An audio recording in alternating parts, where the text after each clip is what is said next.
चलिए इस श्लोक को हमने समझा, आगे बढ़ते हैं। अगला श्लोक है विद्या विवादाय धनम मदाय शक्ति परेशान परिपीडनाय खलस्य साधोर्विपरीतमेतद् ज्ञानाय दानाय च रक्षणाय।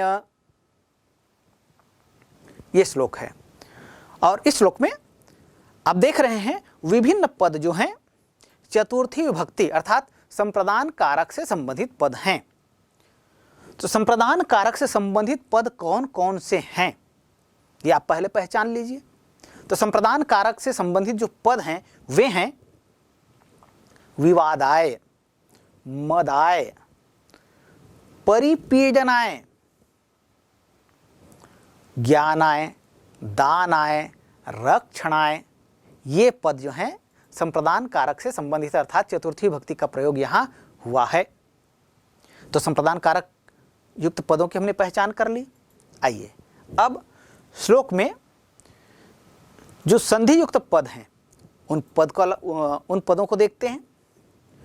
आप देखते हैं साधोर विपरीत में तद, यह जो पद है संधि युक्त है, इसको आप अलग कर दीजिए। जो लंबा शब्द दिख रहा है संभावना यह होती है कि वहां संधि होगी और उन पदों को आप अलग कर लीजिए तो चीजें जो है आपके लिए सरल हो जाएंगी। तो इस पद को हम अलग करते हैं, देखते हैं साधोह धन विपरीतम धन एतद, ऐसा कर लीजिए तो ये अलग अलग हो गया। तो यहां साधो साधु धन विपरीतम धन एतद, साधु यहां पर विसर्ग संधि हुआ, फिर विपरीतम धन एतद यहां व्यंजन संधि का प्रयोग हुआ। तो इस तरह से हम इसके जो कठिन शब्द हैं उनको अलग कर लिए। अब विभिन्न जो पद हैं इन पदों के अर्थ देखते हैं। विद्या मतलब विद्या, विवादाय मतलब विवाद के लिए, धनम धन या राशि या वित्त, मदाय मतलब मद या अहंकार या घमंड या दर्प, शक्ति शक्ति, परेशान दूसरों के, परिपीडनाय दुख देने के लिए, खलस्य दुष्ट के, साधु साधु या सज्जन, विपरीतम अर्थात विपरीत, एतद मतलब यह, ज्ञानाय ज्ञान के लिए, दानाय दान के लिए, च और रक्षणाय रक्षण के लिए।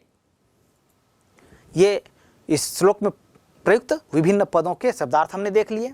अब इसके आधार पर आइए इस श्लोक का अर्थ बनाते हैं। श्लोक पढ़ते हैं एक बार।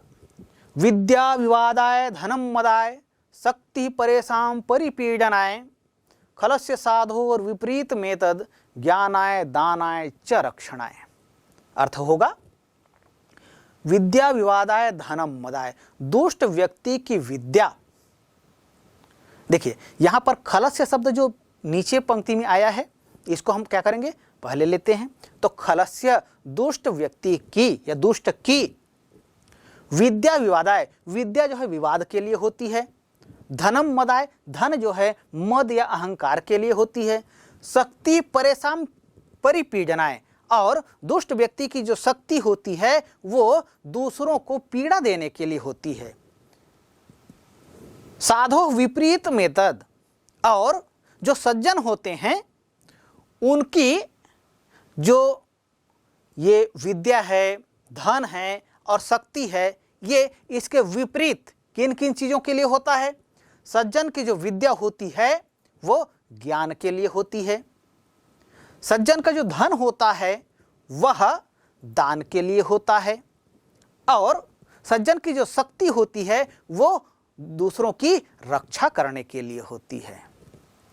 तो दुष्ट व्यक्ति की विद्या विवाद के लिए, धन अहंकार के लिए, शक्ति दूसरों को पीड़ा देने के लिए होती है। इसके विपरीत सज्जन की विद्या जो है ज्ञान के लिए होती है, धन जो है दान के लिए होती है, शक्ति जो है रक्षण के लिए होती है। तो ये इस श्लोक का अर्थ हुआ। इस श्लोक से संबंधित विभिन्न प्रश्न पूछे जाते हैं। जैसे एक तो इस श्लोक में प्रयुक्त विभिन्न संप्रदान पदों की पहचान करें। इसका उत्तर मैंने बता दिया आपको पहले ही। और फिर अब कहेंगे कि वित्तम इति पदस्य पर्याय पदम अस्मिन् श्लोके किम पदम प्रयुक्तम, अर्थात वित्त के अर्थ में इस श्लोक में कौन सा पद प्रयुक्त हुआ है। तो वित्त के लिए प्रयुक्त हुआ है यहां पर धनम। वित्तम इति पदस्य अर्थे अस्मिन् श्लोके धनम इति पदम प्रयुक्तम। इसी तरह से हम कहेंगे अन्यसाम। अन्यसाम इति पदस्य पर्याय पदम अस्मिन् श्लोके किम पदम प्रयुक्तम। तो अन्यसाम इति पदस्य पर्याय पदम अस्मिन् श्लोके परेशाम इति पदम अस्ति, अर्थात अन्यसाम इस पद के लिए परेशाम, यह इस पद का प्रयोग इस श्लोक में किया गया है। इसका अर्थ होता है दूसरों के। अस्मिन् श्लोके प्रयुक्त अव्यय पदम चिनुत, अर्थात इस श्लोक में प्रयुक्त अव्यय पद को चुनकर लिखो। इसका तो आप देखते हैं पूरे श्लोक में आप देखें तो एक अव्यय पद का प्रयोग हुआ है और वो अव्यय है च।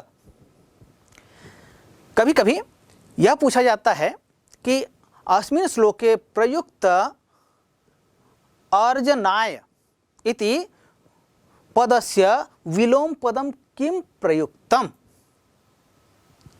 अर्जनाय मतलब अर्जित करने के लिए, इसके विपरीत में अर्थात इसके विलोम में, कभी विलोम पदम कहा जाता है, कभी विपर्यय पदम कहा जाता है। तो विलोम पद क्या है या विपर्यय पद क्या है, ये आपको इस श्लोक में से चुनकर लिखना है। तो अर्जनाय यह पद दिया हुआ है और इसका विलोम जो है श्लोक में कौन सा पद प्रयुक्त हुआ ये आप देखेंगे। तो आप देखेंगे पूरे श्लोक में तो एक पद है जो अर्जनाय अर्थात लेने के लिए। तो लेने के लिए का मतलब कि अर्जनाय हो गया, तो देने के लिए अर्थ में कौन सा है, तब देखते हैं वहां पर दानाय।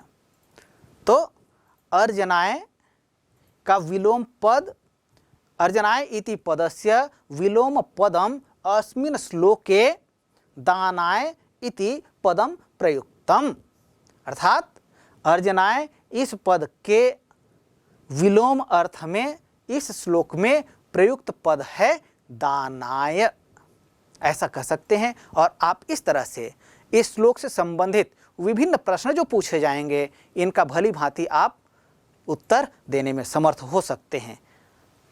चलिए आगे बढ़ते हैं। क्रोधात् भवति सम्मोहः सम्मोहात् स्मृति विभ्रमः स्मृतिभ्रंशात् बुद्धिर्नाशो बुद्धिर्नाशात् प्रणश्यति। इस श्लोक में अपादान कारक की प्रधानता है। अपादान कारक से युक्त विभिन्न पद इस श्लोक में प्रयुक्त हुए हैं। कौन कौन से पद हैं, आइए उन्हें पहले देखते हैं। क्रोधात्, सम्मोहात्, स्मृतिभ्रंशात्, बुद्धिर्नाशात्, ये पद अपादान कारक से संबंधित हैं।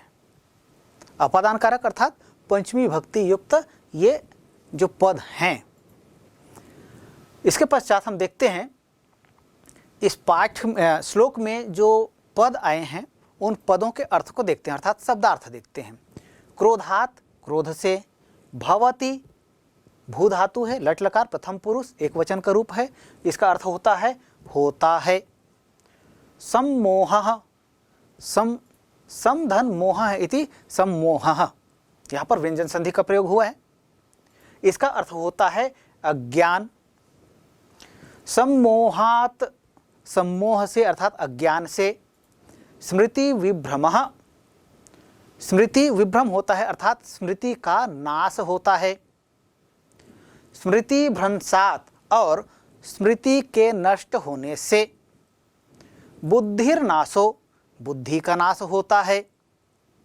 बुद्धिर्नाशात्, बुद्धि के नाश हो जाने से। प्रणश्यति, मनुष्य ही नष्ट हो जाता है। आइए श्लोक का अर्थ देखते हैं। क्रोध शब्द, क्रोध में पंचमी विभक्ति का प्रयोग हुआ है। सम्मोहात, यहां भी पंचमी विभक्ति का प्रयोग है। सम धन मोह धन पंचमी विभक्ति एक वचन।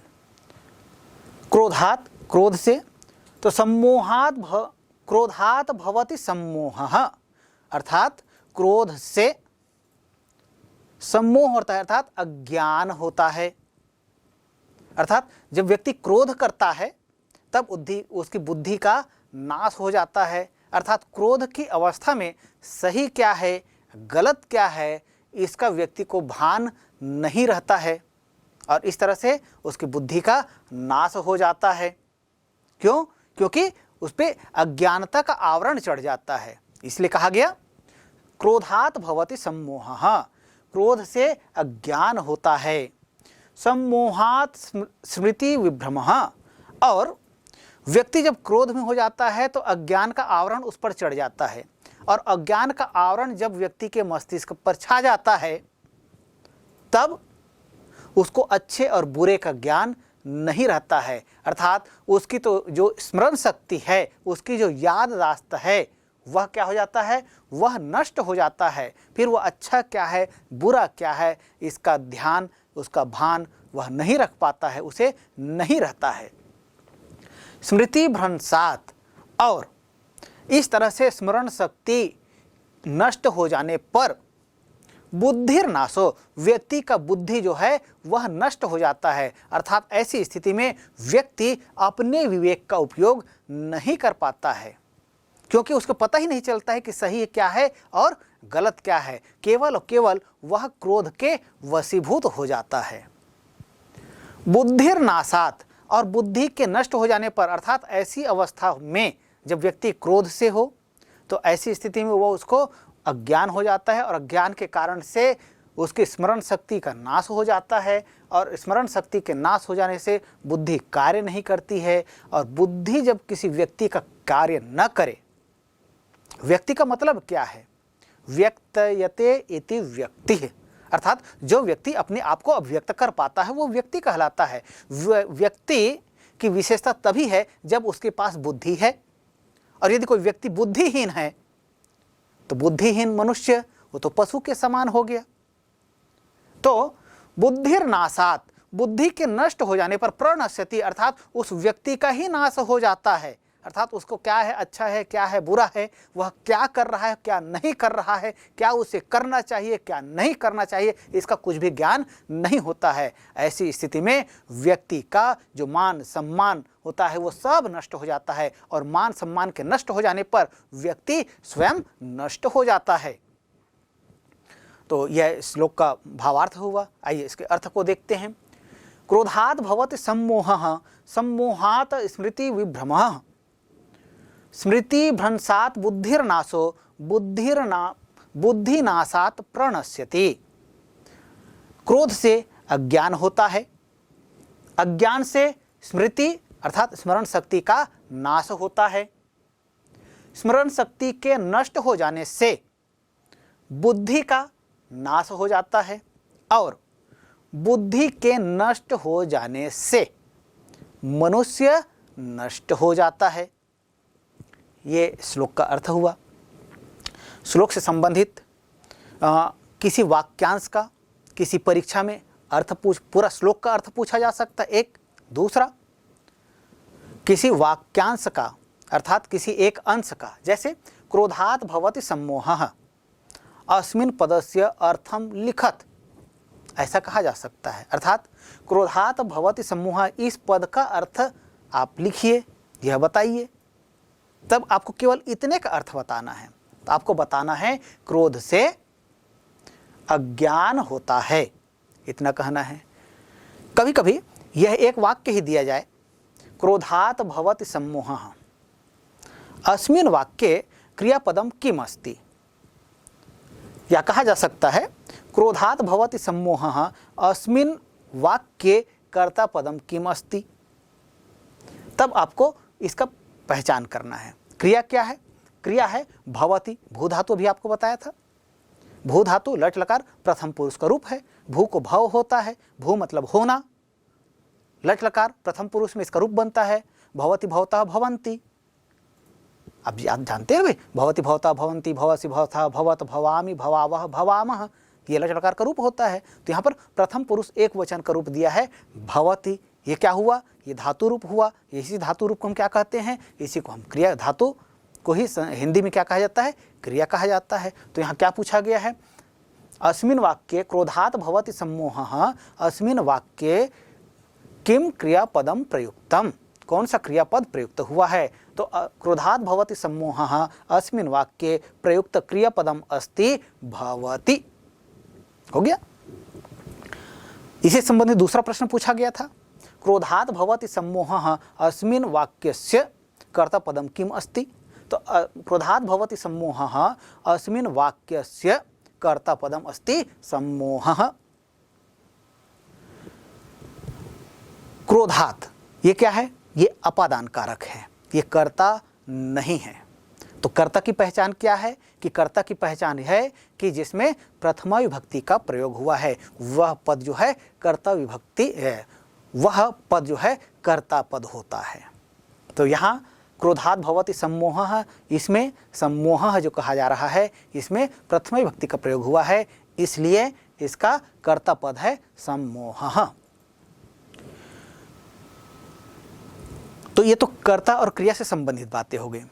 कभी यह कहा जा सकता है कि अस्मिन् श्लोके नष्टम इति पदस्य पर्याय पदम किम प्रयुक्तम, अर्थात इस श्लोक में नष्टम अर्थात नाश, इस शब्द का पर्याय पद कौन सा पद प्रयुक्त हुआ है।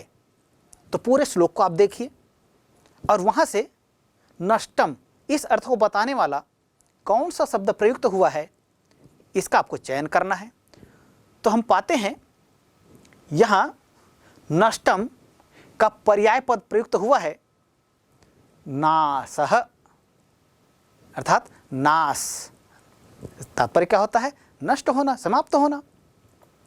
तो इस तरह से श्लोक पर आधारित जो विभिन्न प्रश्न पूछे जाते हैं, चाहे वो अनुवाद से संबंधित हो, चाहे भावार्थ हो, चाहे श्लोक का किसी वाक्यांश का अर्थ पूछा जाए, या किसी वाक्यांश पर आधारित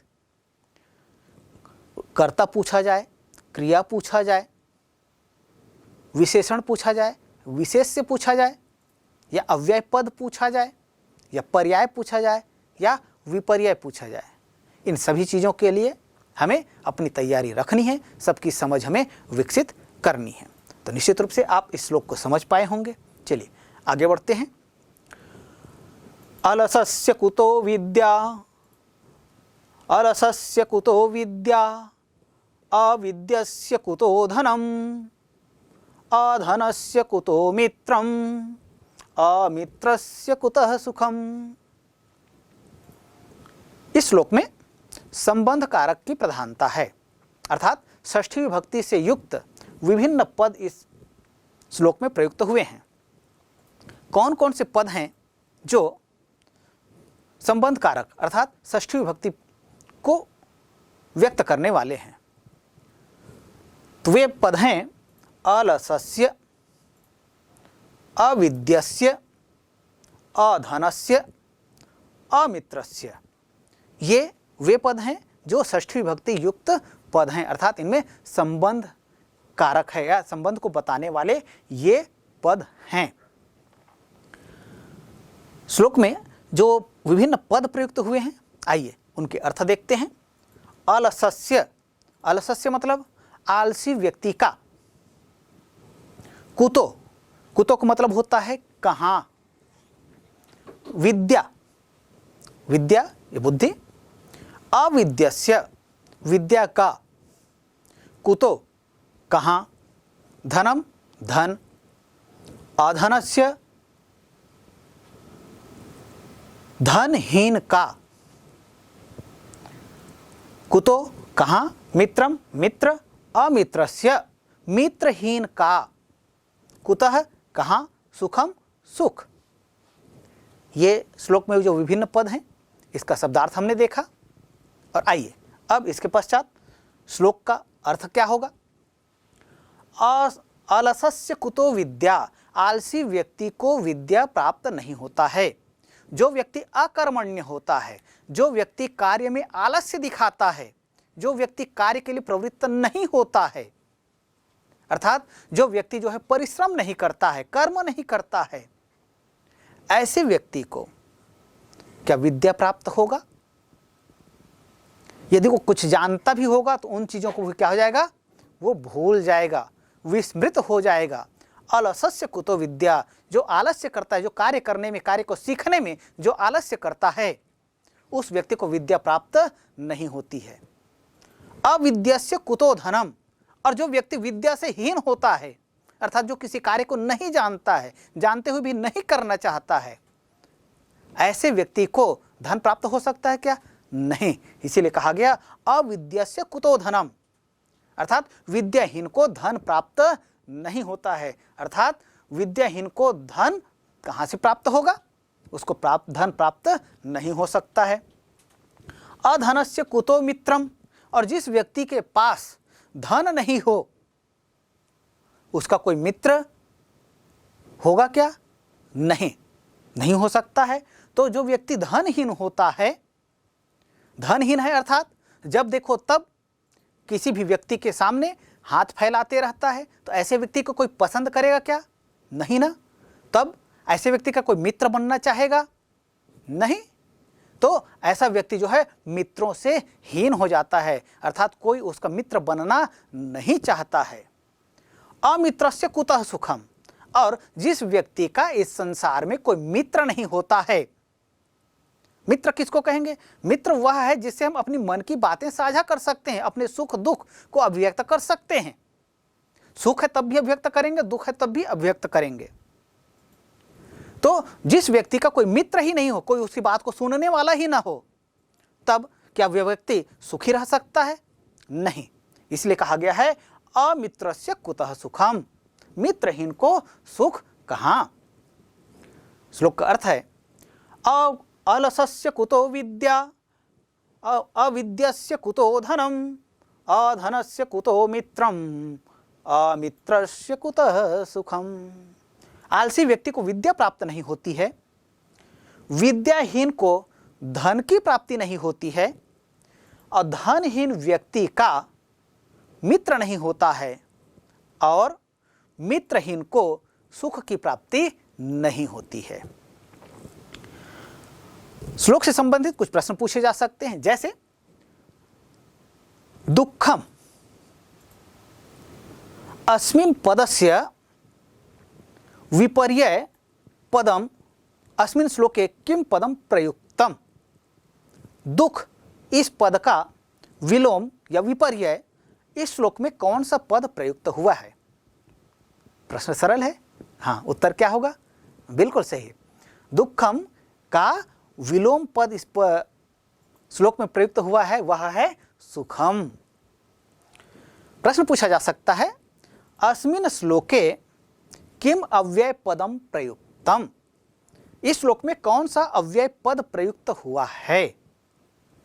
तो यहां आप देख रहे हैं पूरा श्लोक आप देखें तो कुतो यह जो शब्द आया है, वस्तुतः ये कुतः इसका मूल रूप है। कुतो विद्या कहे हैं, यहाँ पर संधि है, संधि विच्छेद करने के लिए कहा जा सकता है। कुतो विद्या तो क्या कहेंगे?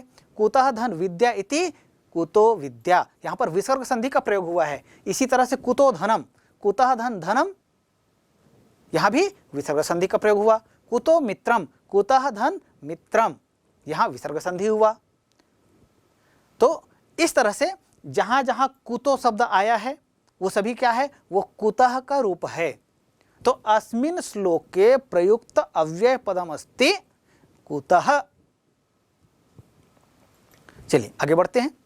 अगला श्लोक है शैले शैले न माणिक्यम मौक्तिकम न गजे गजे साधवो न हि सर्वत्र चंदनम न वने वने। ये श्लोक है और इस श्लोक में अधिकरण कारक की प्रधानता है। विभिन्न पदों में अधिकरण कारक का प्रयोग हुआ है। वे पद हैं शैले शैले, गजे गजे, वने वने ये ऐसे पद हैं जिनमें अधिकरण कारक का प्रयोग हुआ है। शब्दार्थ देखते हैं। शैले शैले मतलब प्रत्येक, शैले मतलब पर्वत पर, और शैले शैले मतलब पर्वत पर्वत पर अर्थात विभिन्न पर्वतों पर। माणिक्यम मतलब मणि, मौक्तिकम मोती, न मतलब होता है नहीं, यह अव्यय पद है। और गजे गजे, गज मतलब होता है हाथी, और गजे मतलब हाथी पर, हाथी हाथी पर अर्थात हाथियों पर, सभी हाथियों पर या विभिन्न हाथियों पर। साधवो, तो साधव यह रूप है, साधु शब्द है, बहुवचन का रूप है। साधु, साधौ, साधवः, ये इसका रूप बनता है। तो यहाँ पर प्रथम विभक्ति बहुवचन का यह रूप है, न का मतलब नहीं, और ही यह निश्चय सूचक अव्यय पद है। सर्वत्र सभी स्थानों पर। चंदनम चंदन, न मतलब नहीं। वने वने, वन मतलब वन या जंगल, वने वन में, वने वने जंगलों में या वनों में, विभिन्न वनों में। तो ये तात्पर्य हुआ इसका, ये शब्दार्थ हुए। आइए श्लोक के अर्थ देखते हैं। श्लोक है, शैले शैले न माणिक्यम मौक्तिकम न गजे गजे, साधवो न ही सर्वत्र चंदनम न वने वने। श्लोक का अर्थ है, प्रत्येक पर्वत पर मणि नहीं होता है, प्रत्येक हाथी के मस्तक पर मोती नहीं होता है, सभी जगह सज्जन नहीं होते हैं, और प्रत्येक वन में चंदन नहीं होते हैं। प्यारे बच्चों, आप चंदन के विषय में जानते हैं। चंदन ऐसा वृक्ष है जो सभी स्थानों पर नहीं पाया जाता है।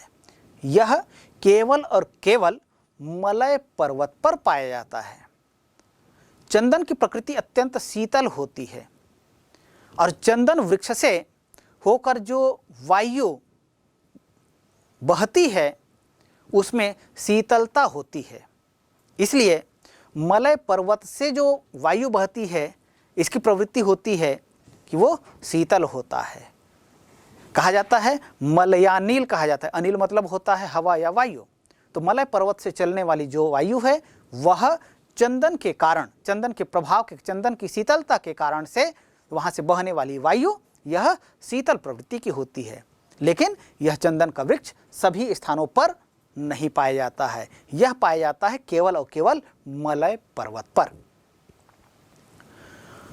श्लोक से संबंधित कुछ प्रश्न पूछे जा सकते हैं, जैसे पाषाणे इति पदस्य पर्याय पदम श्लोके किम पदम प्रयुक्तम।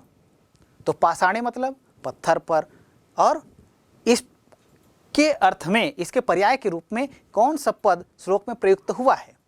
तो पाषाणे इति शब्दस्य पर्याय पदम श्लोके प्रयुक्त पदमस्ति शैले। ऐसे पूछा जा सकता है विपर्यय, विलोम शब्द पूछा जा सकता है, जैसे दुष्टाः, दुष्टाः इति पदस्य श्लोके किम विपर्यय पदम प्रयुक्तम। अर्थात दुष्ट लोग, इसके विलोम में कौन सा पद श्लोक में प्रयुक्त हुआ है, यह कहा जाए। यह प्रश्न पूछा गया है। तब उत्तर क्या होगा, आप पूरा श्लोक को देखिए, प्रत्येक पदों को देखिए, और कौन सा पद है जो दुष्टाः पद के विपर्यय अर्थात विलोम के रूप में प्रयुक्त हुआ है। तो कौन सा शब्द है? हाँ, बिल्कुल सही। यहाँ पर प्रयुक्त हुआ शब्द है साधवो या साधवः। श्लोक में जो प्रयुक्त हुआ है शब्द साधवो न, तो यहाँ पर संधि पद है। ये संधि को अलग करेंगे तो होगा साधवः धन न। यहाँ पर विसर्ग संधि का प्रयोग हुआ है। तो दुष्टाः इति पदस्य विपर्यय पदम श्लोके प्रयुक्त पदम अस्ति साधवः, ऐसा कह सकते हैं। और इस तरह से आप प्रश्न, श्लोक पर आधारित जो विभिन्न प्रश्न पूछे जाएंगे, इनका उत्तर भली भांति आप दे सकते हैं। कब? जब आप पूरे श्लोक को आप समझेंगे तब। चलिए आगे बढ़ते हैं। पापान् निवारयति योजयते हिताय गुह्यम निगूहति, गुणान् प्रकटीकरोति, आपद्गतं च न जहाति, ददाति काले सन्मित्रलक्षणमिदं प्रवदन्ति सन्तः। ये श्लोक है। और अभी तक हम जितने श्लोकों का अध्ययन किए उनमें कारक के बारे में बताया गया था, लेकिन अब यहाँ हम देखते हैं क्रिया के बारे में बताया, अर्थात क्रिया रूप के बारे में बताया जा रहा है। यहाँ इस श्लोक में आप देख रहे हैं लट लकार क्रिया का रूप है, वर्तमान काल। इससे संबंधित विभिन्न पदों का प्रयोग यहाँ किया गया है, जैसे निवारयति, योजयते, निगूहति, प्रकटीकरोति, जहाति, ददाति, प्रविदन्ति, प्रवदन्ति। ये पद जो हैं लट लकार के पद हैं। तो इसमें अब विभिन्न पदों को देख रहे हैं। आइए, तो ये सभी पद, अभी जितने पदों को मैंने कहा, ये सभी पद लट लकार से युक्त पद हैं। और श्लोक में आए हुए जो कठिन शब्द हैं उन शब्दों को देखते हैं, यथासंभव उनको सरल करने का प्रयास करते हैं। पहला शब्द है पापान निवार्यति। शब्द को अलग कर दीजिए, पापात धन निवार्यति इति पापान निवार्यति। यहां पर व्यंजन संधि का प्रयोग हुआ है। सन्मित्र लक्षण मिदम, इस शब्द को तोड़ दीजिए। सत धन मित्र लक्षणम धन इदम, सत धन लक्षण मिदम, सत धन मित्र लक्षणम, यहाँ पर व्यंजन संधि, और लक्षणम धन इदम, यहाँ पर भी व्यंजन संधि का प्रयोग हुआ है। श्लोक में जो विभिन्न पद आए हैं उनका अर्थ देखते हैं। पापात मतलब पाप से, निवार्यति इसका मतलब होता है रोकता है या बचाता है या दूर करता है। योजयते लगाता है, युक्त करता है। हिताय हित के लिए, कल्याण के लिए। गुह्यम गुप्त, निगूहति छिपाता है। गुणान गुणों को, प्रकटीकरोति प्रकट करता है। आपदगतम अर्थात आपत्ति काल में, अर्थात विपत्ति के समय में। च और न नहीं, जहाति छोड़ता है, ददाति देता है, काले समय में। सत मतलब अच्छा, मित्रम मित्र, लक्षणम लक्षण, इदम ये प्रवदन्ति कहे हैं, संतः संतों ने। अर्थात ये जो पूरा श्लोक है इसमें आप देख रहे हैं कुछ कठिन पद जो हैं उनको मैं बताना चाहूँगा, या जो क्रिया रूप हैं इनको बताना चाहेंगे। निवारयति ये लट लकार प्रथम पुरुष का रूप है। इसी तरह से योजयते, योजय, योज यह धातु है, लट लकार प्रथम पुरुष का रूप है। आत्मनेपद का, आत्मनेपद प्रथम पुरुष एक वचन का यह रूप है। निगूहति, गुह यह इसका मतलब होता है छिपाना। लट लकार प्रथम पुरुष का रूप यहाँ पर प्रयुक्त हुआ है। और करोति क्री धातु, लट लकार प्रथम पुरुष का रूप यहाँ प्रयुक्त हुआ है। जहाति, जहाति कहते हैं इसका धातु है हा, और ये भी लट लकार प्रथम पुरुष का रूप है। इसका रूप बनता है लट लकार प्रथम पुरुष में जहाति जत्तः जहति। ददाति दा धातु है। प्रवदन्ति प्र उपसर्ग है, वद धातु है। लट लकार प्रथम पुरुष बहुवचन का यह रूप है। तो इस तरह से हम विभिन्न शब्दों के रूप को देख लिए। अब आइए पूरे श्लोक के अर्थ को देखते हैं। पापान निवार्यति अर्थात पाप से, देखिए सबसे पहले क्या कहा गया है, नीचे पंक्ति चतुर्थ पंक्ति में क्या कहा गया है, सन्मित्र लक्षण मिदम प्रवदन्ति संतः। संतों ने अच्छे मित्र के ये लक्षण कहे हैं। क्या क्या लक्षण कहे हैं?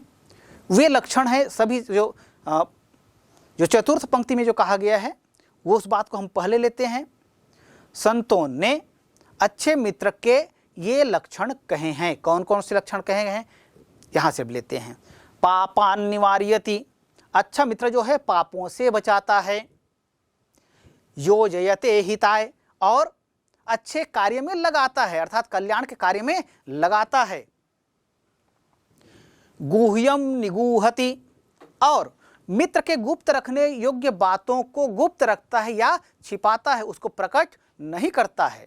सन्मित्र लक्षण मिदम प्रवदन्ति संतः, संतों ने अच्छे मित्र के ये लक्षण बताए हैं। कौन कौन से लक्षण बताए हैं?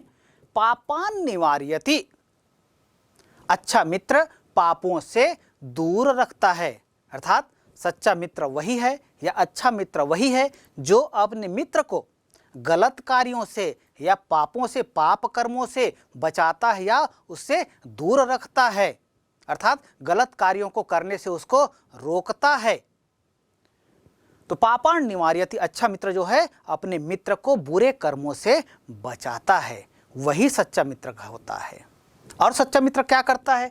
सच्चा मित्र का कार्य है योजयते हिताय, और जो कल्याण का जो कार्य होता है, परोपकार का जो कार्य होता है, इन कार्यों में वह अपने मित्र को लगाता है, अर्थात बुरे कर्मों से बचाता है और अच्छे कार्यों में लगाता है, अर्थात पाप का भागीदारी बनने से उसे बचाता है और पुण्य के कार्यों में उसको संलग्न करता है, अर्थात पुण्य का भागीदारी उसको बनने में प्रोत्साहित करता है।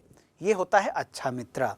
गुह्यम निगुहति, और मित्र के जो छिपाने योग्य बात होता है या गुप्त बात होता है, इसको निगुहति, उसको छिपाता है, अर्थात मित्र की जो बुरी बातें होती हैं उसको लोगों के सामने प्रकट नहीं करता है।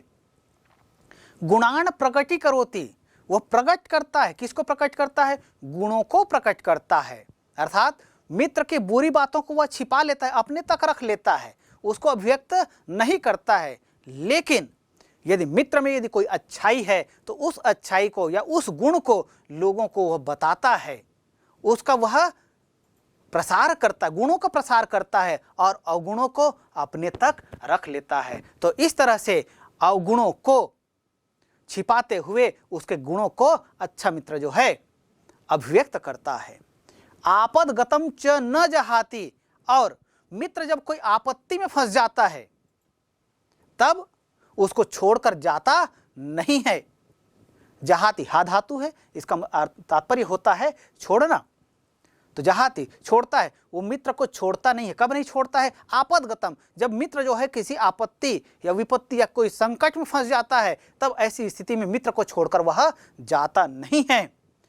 ददाति, अपितु क्या करता है? वह देता है। क्या देता है? साथ देता है, अर्थात आपत्ति के समय, संकट के समय वह अपने मित्र का साथ देता है। कब? ददाति काले आपदगतम, जब मित्र जो है संकटग्रस्त हो जाता है, ऐसे समय में मित्र को छोड़कर वह जाता नहीं है और अपने मित्र का साथ देता है। ये अच्छे मित्र के लक्षण हैं। ऐसा सन्मित्र लक्षणम इदम प्रवदन्ति संतः, ऐसा संतों ने अच्छे मित्र के लक्षण बताते हुए ये कहा है। तो ये इस श्लोक का भाव हुआ। अर्थ हम देखते हैं इसका। पापान निवार्यति योजयते हिताय गुह्यम निगूहति गुणान प्रकटी करोति आपदगतम च न जहाति ददाति काले सन्मित्र लक्षण मिदम प्रवदन्ति संतः।